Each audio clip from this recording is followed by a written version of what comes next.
Joe Russo, welcome home to Cleveland. Thank you so much. I appreciate it. How you getting through this crazy time?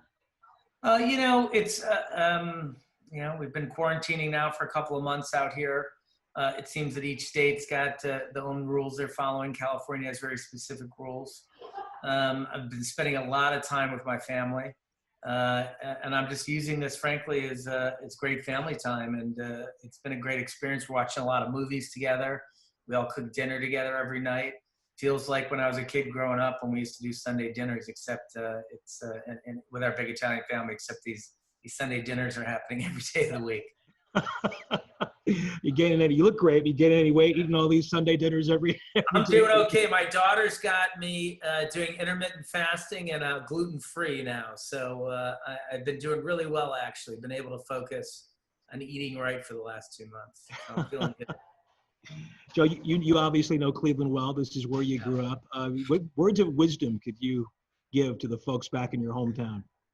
I mean, I think, look, I'm no expert on this. Like anyone, I just do all the reading I can. I have to work with some medical experts in regard to getting the film business back off the ground out here, which is a communal business. There's a lot of people in small spaces together. So just it's just put on a mask, and it's really that what you're doing by putting on that mask is you're trying to protect other people and help them out. We clearly know that this thing can manifest in a way where you don't have any symptoms, so you can be walking around getting lots of people sick and not know that you have it. And by putting on a mask, you're really limiting that exposure if you sneeze or you cough. And you're just protecting the people around you. You're protecting your grandma, your grandpa, your parents, the people you care about and you love. So I just think that's a simple courtesy we could all do for one another moving forward. Yeah. In terms of the entertainment industry, are things pretty much shut down right now? How would you describe it? Yeah, it's absolutely shut down. I think there are two films in the world that are shooting right now. One is in New Zealand, where they've had a lot of success, and one is in Iceland, where it never had a big impact. So, but we are looking at getting things going in the middle of the summer. Obviously, it's going to be a new normal. Very strict rules about how we do this. Folks will have to be tested prior to the start of a shoot. Then most likely the crew will have to be quarantined together in a location. Once everyone tests negative, and then they'll get the work done. As a filmmaker, what's going to be, we still have to see what will happen, but as a filmmaker, what do you think will be the biggest change you'll have to make? I definitely think it has to do with production, right? Content will be content. Stories will be the same. We'll still tell the same kinds of stories, but a lot of effort and money and will have to be put into health on a film crew. Where can you shoot that's safe? There's already a list circulating of which countries have dealt with this better than other countries, and we're going to target those countries as locations to do our productions in, ones that have strong medical facilities that are tracking the virus, that are testing consistently. Those are areas that we'll go to make sure that our crews are safe and healthy. Scary time for many industries, the entertainment industry as well. Yeah, 100%. I mean, this is staggering. I mean, I know a lot of us are addicted to content. We consume a lot of content, and there's just going to be a lag here now. There's going to be a hole like there is for a lot of industries on productivity. You won't see some new stories or you'll see less of them for a little while. Joe, are you concerned at all that folks will not go back to the movies in the way they did before all this? I am concerned. It's hard to identify how we're going to treat that. I mean, this is, a movie is an enclosed box. It's, we know that being outside is safer at the moment. But I know that the theater industry, the cinemas are as hard at work as anyone in trying to figure out solutions. So it just may change the way that we do go to the theaters. I don't know that everyone. I know we're all probably very frustrated at the length of time that we've been quarantined, and it's hard. It's hard, mentally. It's hard physically to adapt to it.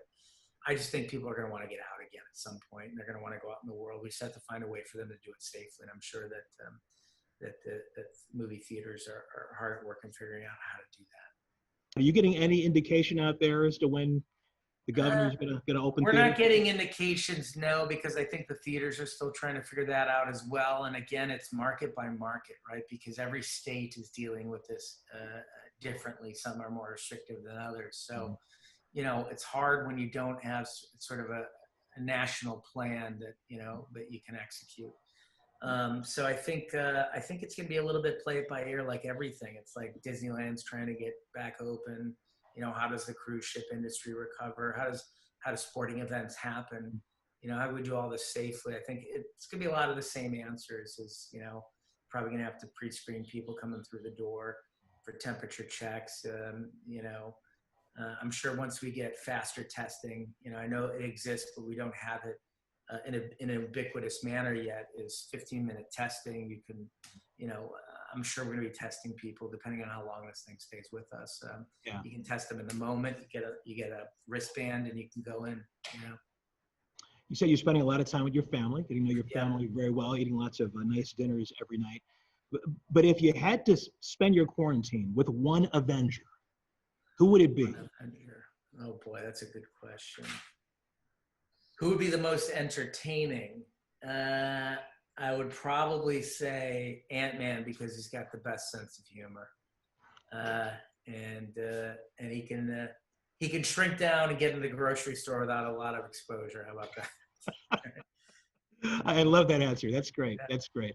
I was asking a buddy of mine that the other day, and he said Captain Marvel, but you know, go figure. She would be impervious to this, right? So it's not a bad answer either.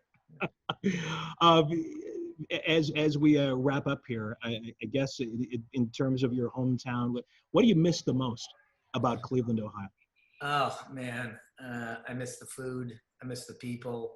I think Cleveland has an incredible bar scene. I love the nightlife there. It's very vibrant. I brought 4 crews to Cleveland now to shoot movies, and every one of them has absolutely fallen in love with the city. It's just a very unique place, you know, from the quality of people to the quality of food to the quality of life, you know. It's just a great town. So I miss a lot of things about it. I've been asked, Joe, to ask you to give a message to frontline workers, if you would.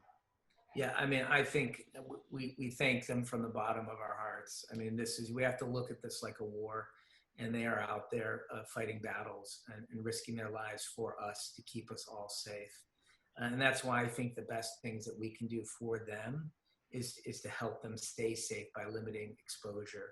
Put on a mask when you can. Keep your social distance.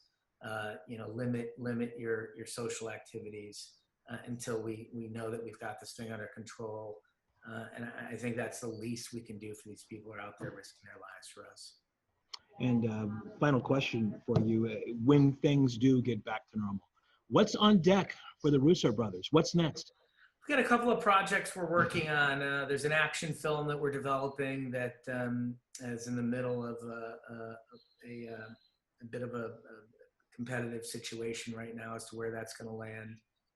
And we've got a secret, you know, big major film that we've been quietly working on for the last year with Marcus and McFeely, who are the writers on all of our Marvel films.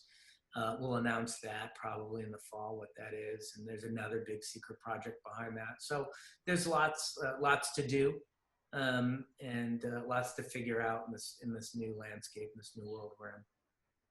Well, if you decide to do a Avengers reboot or anything like that, and you're looking for a 60-year-old Avenger to come on board, I know a guy in Cleveland who'd be perfect for that role. Just yeah, so perfect casting. I love it. I'll let you know. Yeah. Thanks so much, Joe I Russo. appreciate it. Thank you. Joe Russo, thank you so much. The best to you and your family. You take care, and the best to everyone in Cleveland, and the best to all of those frontline workers. We love you and we appreciate you. Thank you for what you're doing for us.